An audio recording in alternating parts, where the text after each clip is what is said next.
Rebonjour à tous et à toutes, donc troisième vidéo de ce samedi, et oui, donc comme je vous avais promis, j'ai eu 3 commentaires qui m'ont demandé un tuto pour la page multi-interaction. Donc là, pour gagner du temps, pour pas faire des vidéos trop longues, je vous invite à retourner sur la vidéo de présentation si ça vous intéresse. Et donc là, je ne vais pas le refaire sous vos yeux parce que j'en ai pas vraiment l'utilité. Par contre, je vais expliquer,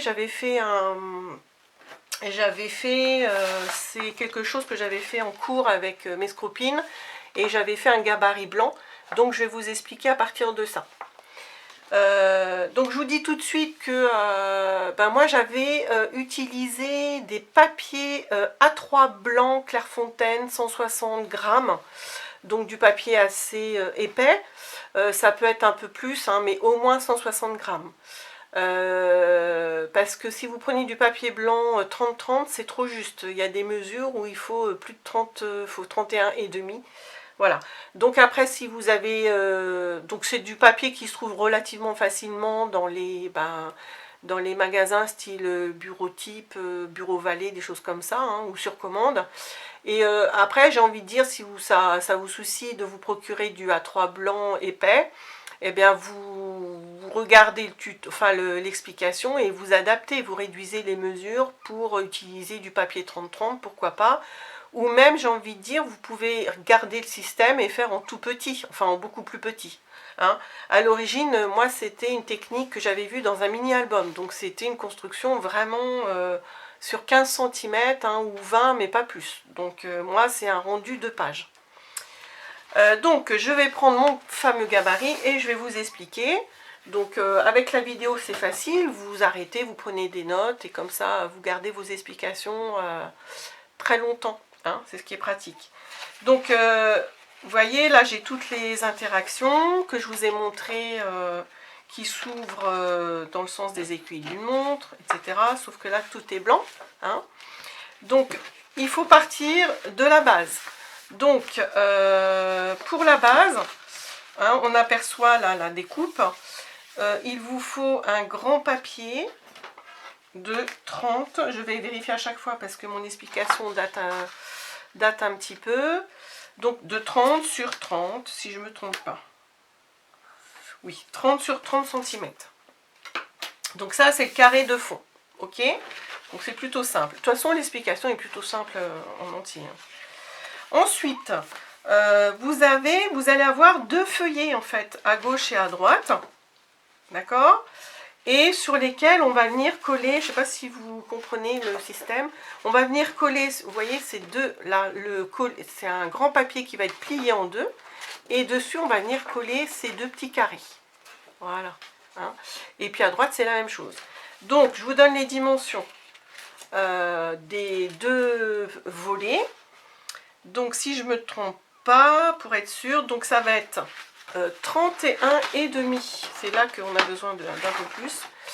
31,5 comme ça sur 29,7. Voilà. Donc excusez-moi, la page de base, c'est pas 30, c'est 30 et 29,7. Hein. J'ai fait une erreur tout à l'heure. 30 sur 29,7 et de chaque côté, deux grands papiers de 31,5 comme ça en largeur sur 29,7 de haut. Comme ça, c'est vrai que ça fait 29,7 hein, comme le A4. Donc 31,5 pourquoi? Parce que vous allez avoir, je vérifie, vous allez avoir un pli. Vous voyez, là on l'aperçoit derrière, je vous montre ici. Vous avez un pli de 1,5 cm, ok, qui vous permet de le coller, ce grand pli de 1,5 cm de large, hein, vous le marquez et vous collez sous la page de fond, donc à gauche comme ceci, et pareil pour le grand papier de la même mesure à droite, ok. Et puis vous pliez, vous avez votre grand papier, vous le pliez en deux, comme ça. Et puis normalement, si vos mesures sont bonnes, vous voyez, vous allez avoir 2 ou 3 mm, pas plus, entre les deux, ok. Donc on a fait la page de fond, on a fait les deux grands volets. il vous reste simplement, c'est simple, hein, à coller ces 4 papiers. Regardez, ces 4 carrés que je vais soulever pour que vous les voyez bien. Hop. Tchouk. Voilà. Ok. Donc les 4 petits carrés, ils font tous 15,7 cm sur... Voilà. Alors 15,7 cm, c'est ça. D'accord, 15,7. Voilà. Avec un pli de 1 cm. Donc ça, c'est pour le premier, je vous explique. Premier carré, 15,7 sur 14,7. Vous faites un pli de 1 cm. Et ce pli de 1 cm, vous venez le coller en haut à droite de votre porte de gauche. Je vais essayer de faire le tour comme ça. Deuxième carré, parce qu'il y a un sens en fait. Les 15,7, ce coup-ci, ils vont être ici, 15,7 sur le carré là. Hein, hop, il y a le pli en dessous. Sur 14,7, vous faites un pli de 1 cm. Et ce coup-ci, le pli de 1 cm, vous venez le coller à la moitié, hein, de votre porte de droite. Le troisième carré, 15,7, c'est toujours pareil, hein, 15,7 sur 14,7, le pli de 1 cm, vous venez le coller en bas à gauche de votre porte de droite. Ok, comme ça. Moi, je vous conseille de coller d'abord, c'est plus facile, ces 2 carrés-là qui sont sur les bords. Comme ça, ça vous fait un repère pour coller ce carré-là et ce carré-là ensuite. Et donc, le quatrième et dernier carré... Donc, c'est dans ce... Voilà, si j'y arrive. Voilà. Donc, 15,7 sur 14,7. Le pli de 1 cm, il est collé à la moitié, en dessous, si vous préférez, du premier carré. Voilà. Voilà, c'était plutôt rapide, hein, et puis l'effet est plutôt sympa, je trouve. Donc, je vous remontre. Hein. Les pages, vous vous rappelez, qui s'ouvrent comme ça.